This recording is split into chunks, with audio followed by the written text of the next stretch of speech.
And the women of Afghanistan waited 6 years and it never got fixed. Public universities stay closed in Afghanistan. It's Tuesday, October 5th, and this is VOA Asia. I'm Chris Casqueo in Washington.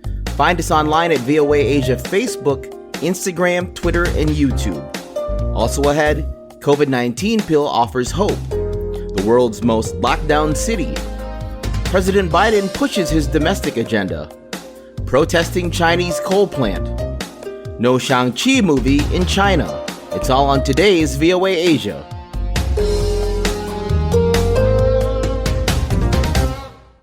One month into Taliban rule in Afghanistan, fears are increasing that women once again will be excluded from higher education and public life.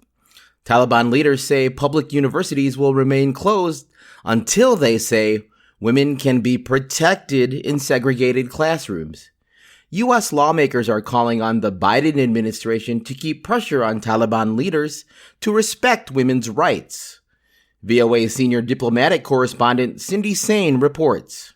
In the Afghan capital, Kabul, a few women have returned to private universities, where they are required to be separated from male students. But Taliban leaders have closed all public schools, saying the measure is in place only until the government can ensure women are protected on transportation and on campus. Girls are going to primary school, and the Taliban have said it will not exclude women from higher education and public life, as they did when in power from 1996 to 2001. But Afghan women's rights activists like Mahbouba Sarraj are skeptical. For the first time when the Taliban came, they did not say that schools are going to be closed for girls. They didn't. Their excuses were exactly the same excuse as now. Wait, we will fix it for you. And the women of Afghanistan waited 6 years and it never got fixed. During a congressional hearing in September, Secretary of State Antony Blinken told lawmakers he would appoint a senior State Department official to oversee issues specifically relating to women in Afghanistan, but this has not happened yet. Democratic Congresswoman Mary Gay Scanlon welcomed Blinken's promise in an interview with VOA. And I think any nation state that ignores the talents or tries to suppress the contributions of women is at risk, both internally and externally. But the U.S. and the Group of Seven allies have agreed to coordinate the response to the Taliban. The U.S. has blocked the Taliban's access to Afghanistan's reserves to ensure they live up to pledges to respect women's rights and international law. On Thursday, 6 Afghan women gathered in front of a secondary school in Kabul to call for girls to be allowed to return. Taliban guards snatched their banner, pushed them, and fired gunshots into the air to disperse them.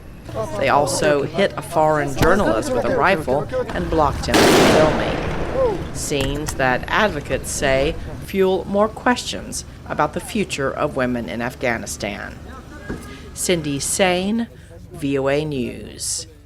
We invite you to read more on our top story by following our Twitter stream at VOA Asia. We're also on Facebook, VOA Asia, and the voanews.com website. The Taliban said Monday their security forces had destroyed an Islamic State Khorasan province cell in Kabul and killed all the militants there. The overnight raid came just hours after a bombing outside the capital's main Eidgah mosque on Sunday killed at least 8 Afghan civilians and wounded at least 20. There was no claim of responsibility for the mosque attack, nor did the Taliban say their operation against the Afghan affiliate of Islamic State, also known as ISIS-K, was a response to the deadly mosque bombing.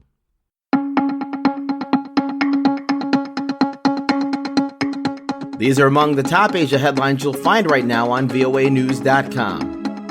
Afghanistan's mineral wealth stays underground.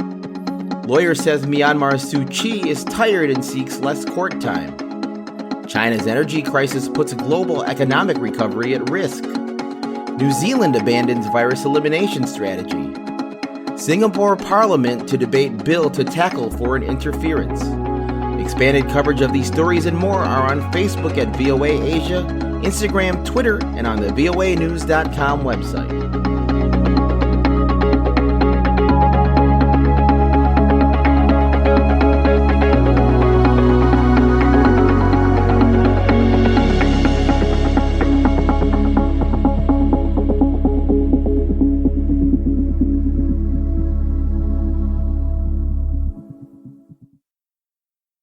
You're listening to VOA Asia on this Tuesday.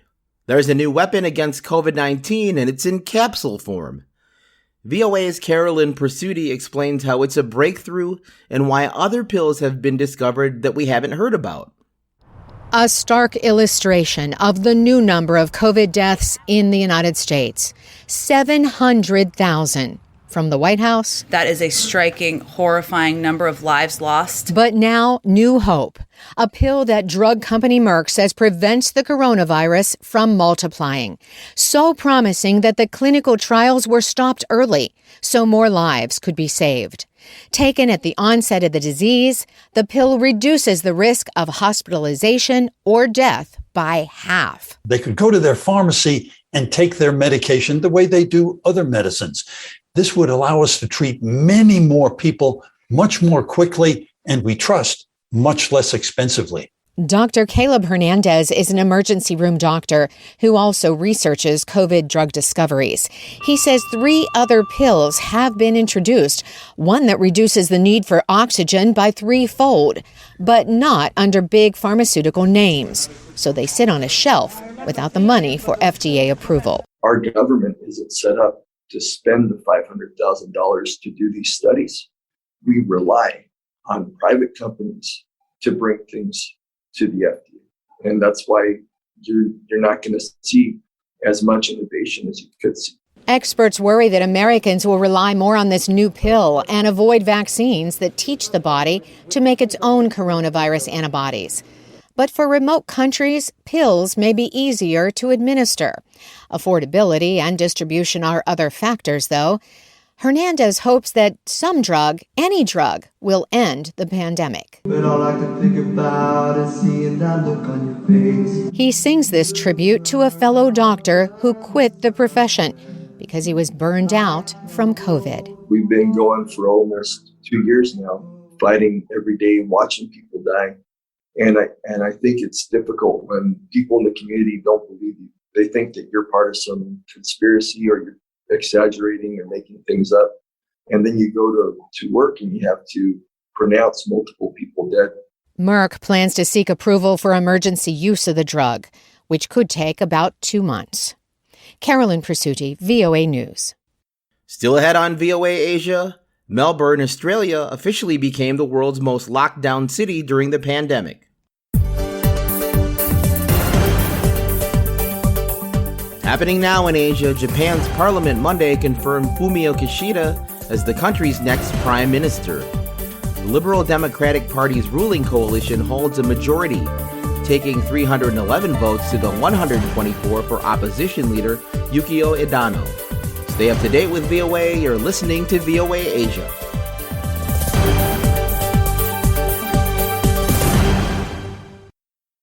VOA Asia continues. Melbourne, Australia has officially become the world's most locked down city since the pandemic began. Residents have endured 245 days of stay-at-home orders, surpassing Buenos Aires, Argentina. From Sydney, Phil Mercer reports. Melbourne, the Victoria state capital, is now in its 6th COVID-19 lockdown. This one began more than 80 days ago on August 5. To date, the longest shutdown lasted for 111 days, between July and October last year.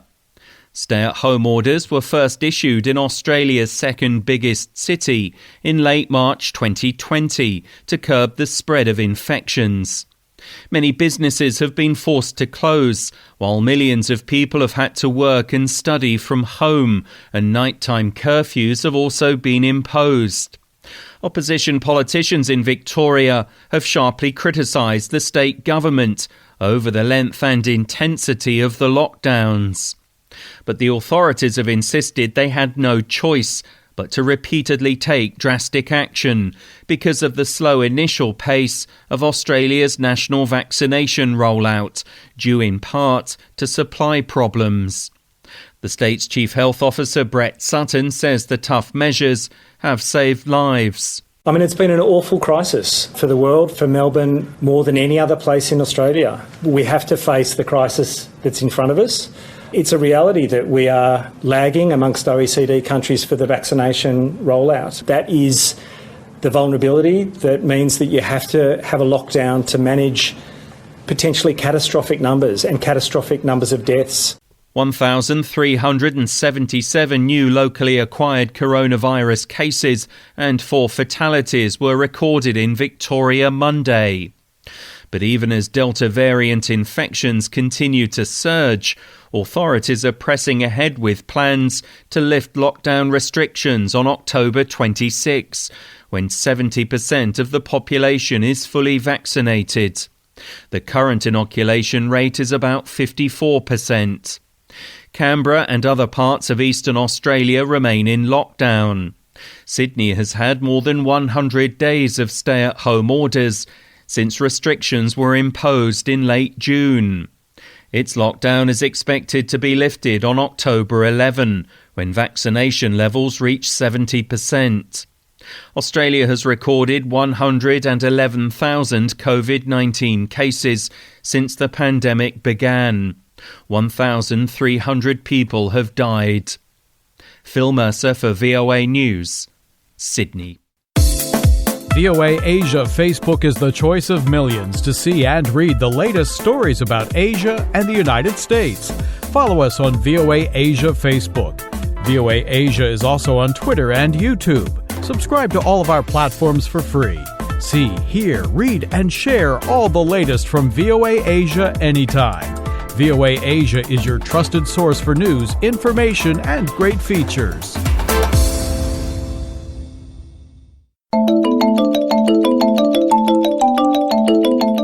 This news alert from VOA Asia. North and South Korea restored their cross-border hotline on Monday, a step that Seoul said could help improve relations after Pyongyang triggered concern with a series of missile tests in recent weeks. All the big stories come your way through the day on VOA Asia Twitter and Facebook. This is VOA Asia.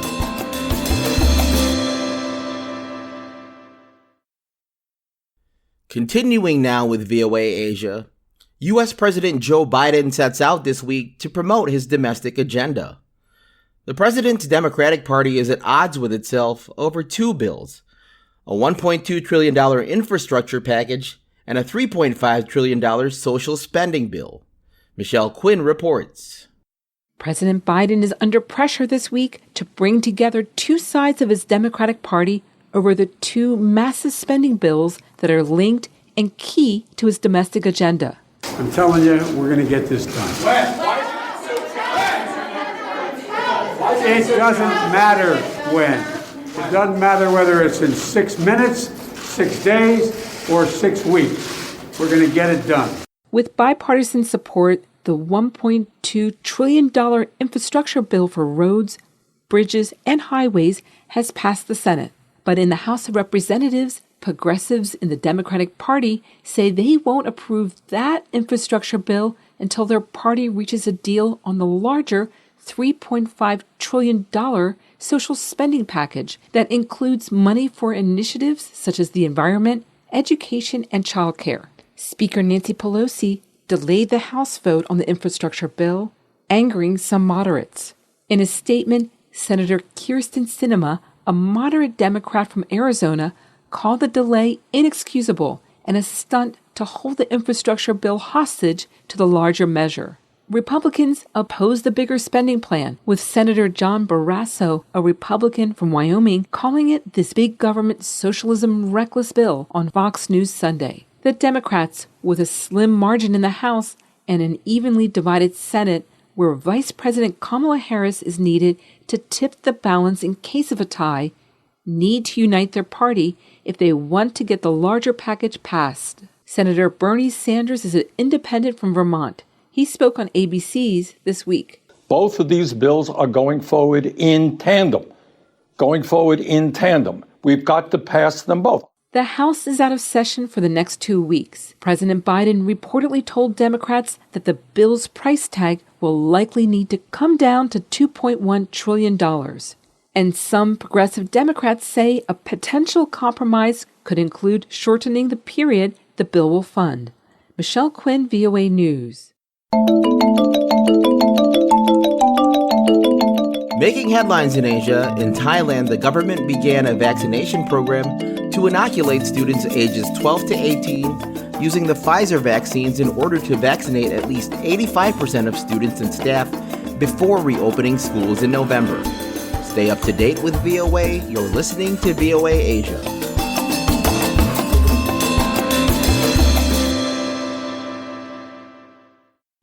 Now on VOA Asia, coal provides more than 75% of South Africa's energy supply, but public and corporate pressure is mounting for that to change.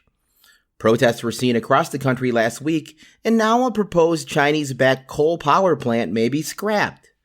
Linda Givtash has this report from Johannesburg. It's what keeps lights on and industries running. But South Africa's coal energy sector is facing mounting pressure at home and abroad to end coal use for good. Frustrated with regular blackouts and the effects of pollution, citizens of the mineral-rich country rallied last week demanding cleaner, more reliable and affordable alternatives. Electricity has always been a problem in our community. So our community members went forward and they fought for electricity. But when the electricity came, it came at a very high price because we know that solar power is a better solution and it will be cheaper. South Africa is among the world's top 15 largest emitters of carbon dioxide. Its reliance on coal stems from having vast quantities of the resource underground. This week, though, South Africa's government told the United Nations it is setting more ambitious climate targets.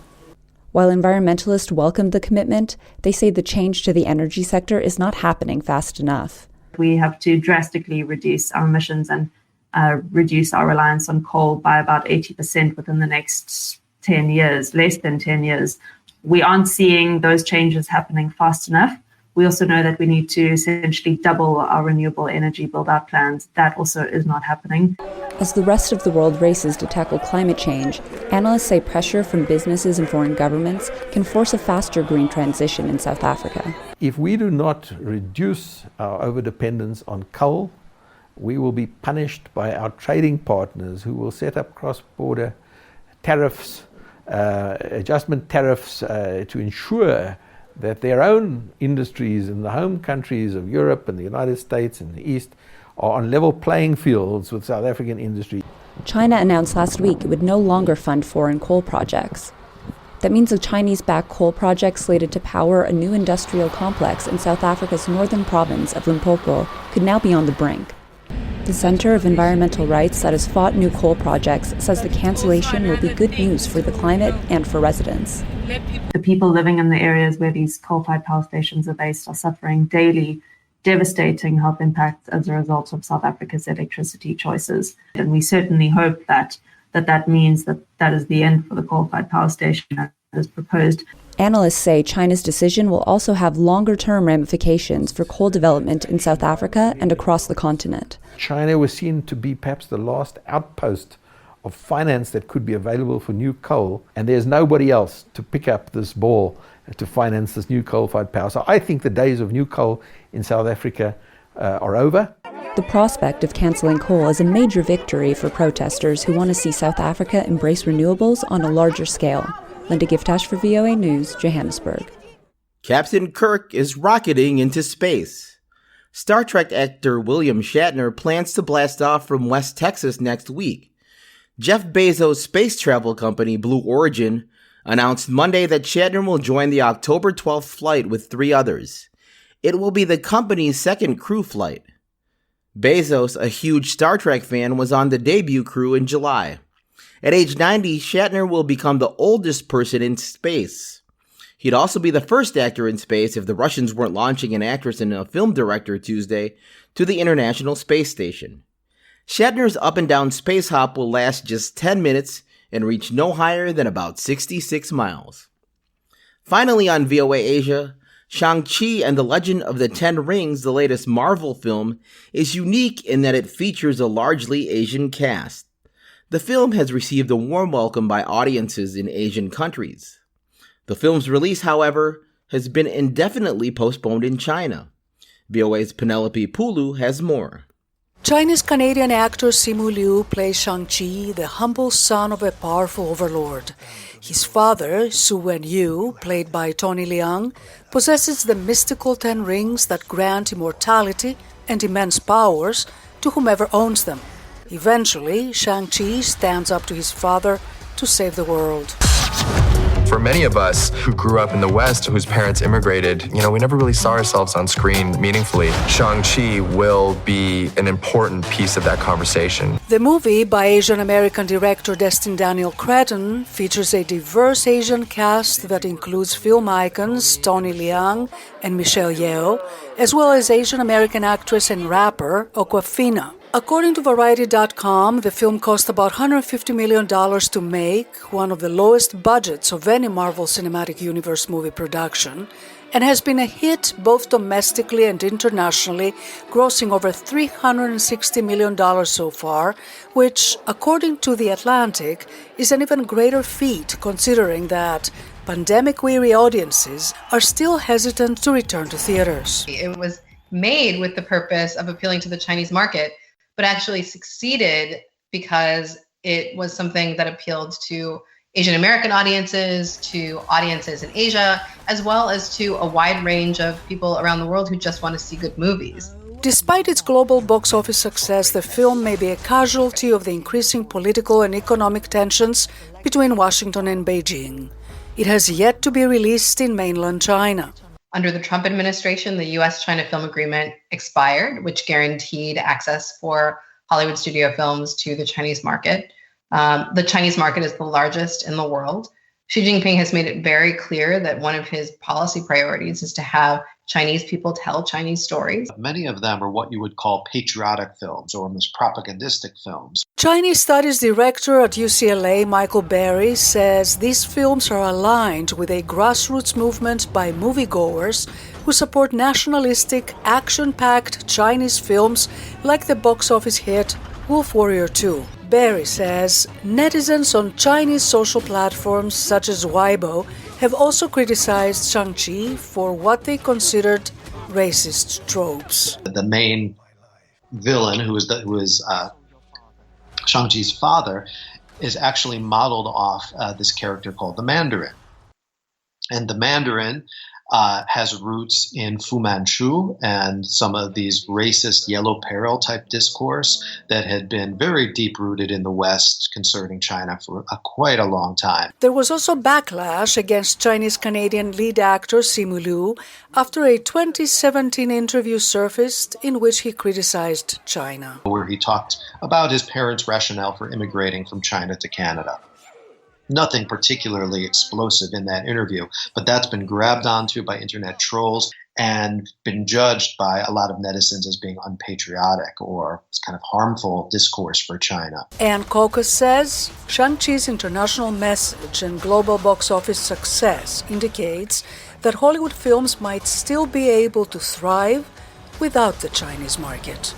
Penelope Pulu, VOA News, Washington. Thank you for listening to VOA Asia. Like us on Facebook, VOA Asia. Follow us on Twitter at VOA Asia. You can also find us on Instagram, YouTube, and at voanews.com. Thank you for joining us, and thanks to our service chief, Diane Gao. Our VOA Asia team includes Jim Stevenson, Keith Lane, and A.B. Hybels. I'm Chris Casqueo in Washington. Enjoy your day. Stay safe and be well now.